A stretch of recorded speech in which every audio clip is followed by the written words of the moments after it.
एक बार की बात है, एक शहर में कमला अपनी पति और बेटी के साथ रहती थी। वह बहुत गरीब थी, उनका गुजर बसर चल रहा था। उसी गांव में शंकर नाम का एक आदमी चाउमीन का स्टॉल लगाता था। वह बहुत अच्छी चाउमीन बनाता था।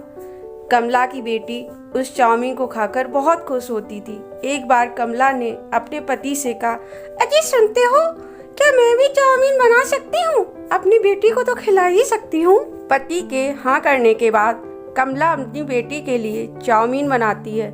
पिंकी खाकर बहुत खुश होती, वाह मम्मी, बहुत यम्मी है, सच में बहुत टेस्टी है।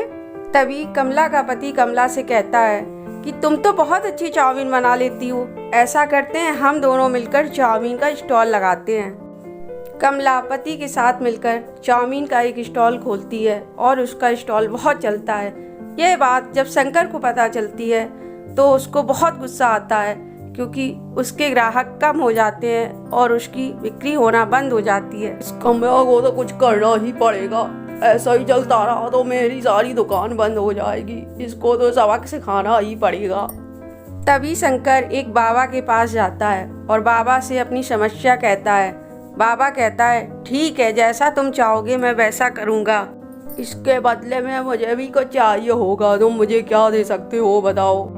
तभी शंकर कहता है, जो आप मांगना चाहें वो ले सकते हैं। बाबा की काली शक्तियों से कमला और कमला का पति मर जाता है, उसकी बेटी भी मर जाती है। शंकर उन तीनों को ठिकाने लगा देता है और उन तीनों को ठिकाने लगाने के बाद उनके स्टॉल पर खुद कब्जा कर लेता है और चाउमीन बनाने लगता है। शंकर के स्टॉल पर 2 ग्राहक आते हैं और कहते हैं, भैया चाउमीन कैसी थी बताइए। पहले यहाँ एक बहन जी रहती थी, वो बहन जी कहाँ है? शंकर उनकी बात अनसुनी कर देता है और सॉस लेने चला जाता है। तभी वो देखता है फ्रिज से खून बह रहा है।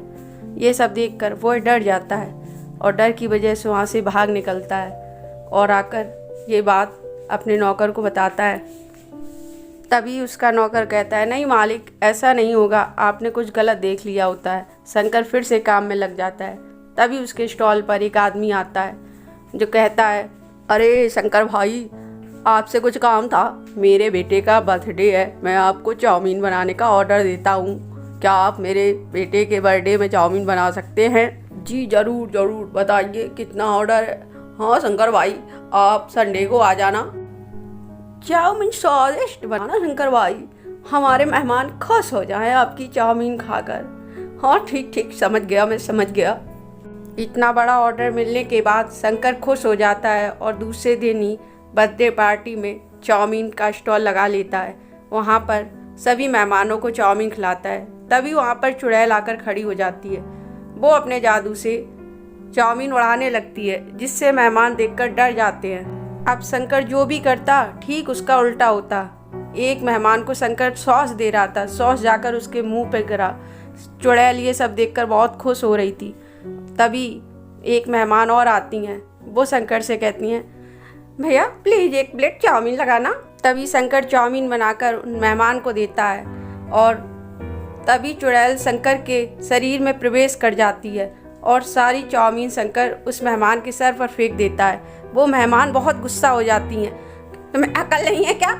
ऐसा कोई करता है मेहमान के साथ? अभी मैं तुम्हारी शिकायत करूंगी, तब तुम्हारी अकल ठिकाने लगाएगी। अरे बहन जी, गलती हो गई, प्लीज़ माफ़ कर दीजिए।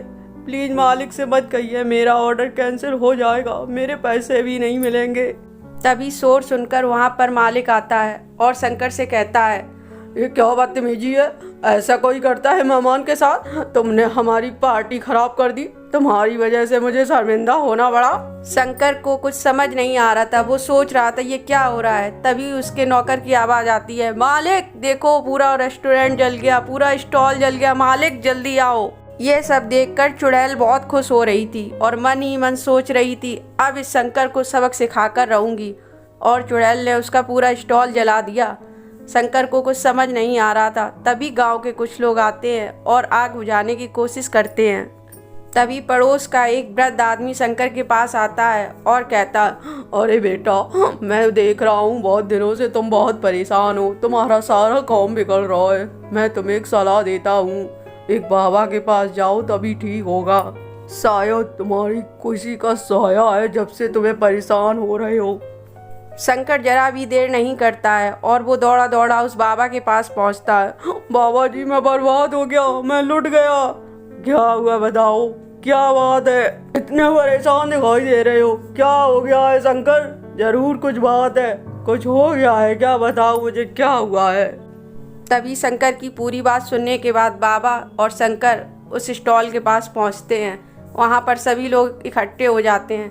बाबा अपनी शक्तियों से वहां पर आग को बुझा देते हैं। अभी अंदर से जोर जोर से आवाज़ आती है, नहीं छोड़ूंगी, मैं किसी को नहीं छोड़ूंगी। इस शंकर ने मुझे मेरे पति को मारा, सबक सिखा के रहूंगी। इस शंकर को नहीं छोड़ूंगी। इतना कहते ही बहुत तेज तेज से हवाएं चलने लगती हैं। काले बादल छा जाते हैं, मौसम खराब हो जाता है। तभी सामने पर चुड़ैल आकर खड़ी हो जाती है। उस चुड़ैल को देखकर सभी डर जाते हैं। वो चुड़ैल इतनी भयानक थी, उसकी आंखें इतनी लाल, शरीर नीला था। बाबा भी एक पल के लिए डर जाते हैं। तभी वह चुड़ैल सारी बात सभी लोगों को बताती है, कैसे इस शंकर ने मुझे मारा। इस शंकर ने मेरे और मेरे पति को मार डाला। इसने मेरी फूल सी बेटी को भी मार डाला। इसे तनिक भी दया नहीं आई। मैं इस शंकर को नहीं छोड़ूंगी, मार डालूंगी। चुड़ैल की बात सुनकर सभी चकित रह जाते हैं और शंकर को शक भरी निगाहों से देखने लगते हैं। बाबा भी बहुत पछता रहा होता है कि मैंने एक गलत आदमी के कहने से इतना बड़ा गुनाह कर दिया। बाबा उस चुड़ैल से माफ़ी मांगते हैं और उस चुड़ैल को कुछ ऐसी शक्तियाँ देते हैं जिससे वो किसी भी रूप में बदल जाए। और सभी गांव वाले शंकर को बुरा भला कहते हैं। बाबा कहता है चुड़ैल से, आज से तुम जब चाहो उस रूप में रह सकती हो। लोग शंकर को पुलिस के हवाले कर देते हैं।